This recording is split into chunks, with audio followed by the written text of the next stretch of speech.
Hi, my little friends. It's Mrs. Fry, and I am here to do some picture book story time with you, okay? Today we are going to read Big Al by Andrew Clements. Now, Mr. Clements used to live in the same town Mrs. Fry used to live in, so I have a soft spot for his books in my heart, okay? Ready? In the wide blue sea, there was a very friendly fish called Big Al. You could not find a nicer fish. There he is.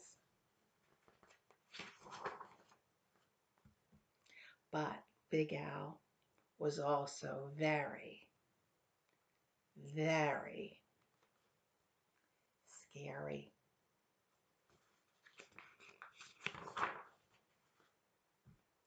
Other fish seemed to have at least one friend.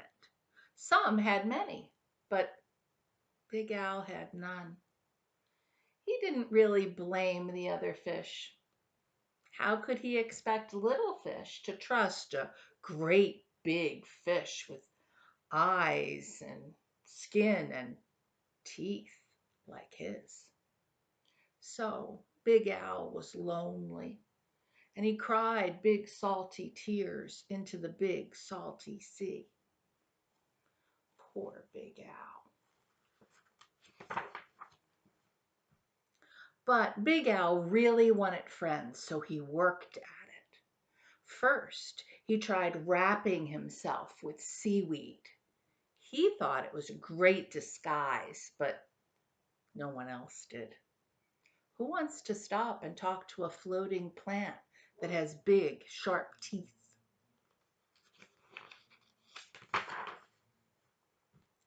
Then he thought if he puffed himself up round, the other fish would laugh and see how clever and silly he could be. All they saw was how big he could be, and they steered clear. He is pretty big. Very early one morning, Big Al went down to the bottom and flopped and wriggled himself into the sand until he was almost covered up. He looked much smaller. When other fish came near, Big Al talked and joked with them and had a delightful time. But then one scratchy little grain of sand got stuck in his gills, and he sneezed. Achoo! When the clouds of sand cleared away, all the other fish had gone.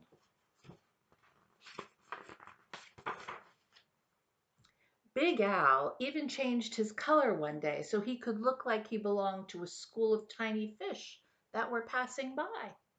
He bubbled along with them for a while, laughing and feeling like he was just one of the crowd. But he was so big and clumsy that when all the tiny fish darted to the left and then quickly back to the right, Big Al just plowed straight ahead. He went bumping and thumping right into all the little fish. Before he could even say, "Excuse me," they were gone, and he was all alone again, sadder than ever. Just when Big Al was starting to be sure he would never have a single friend, something happened. He was floating along sadly, watching some of the smaller fish and wishing they would come closer. As he watched, a net dropped down silently, and in an instant they were caught.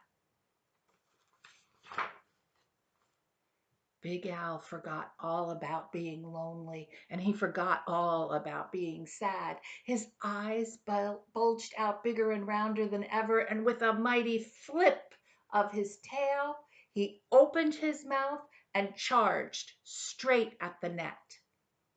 The net was strong, but Big Al was stronger. He ripped right into it, and all the little fish rushed out through the hole. See, there's the hole in the net.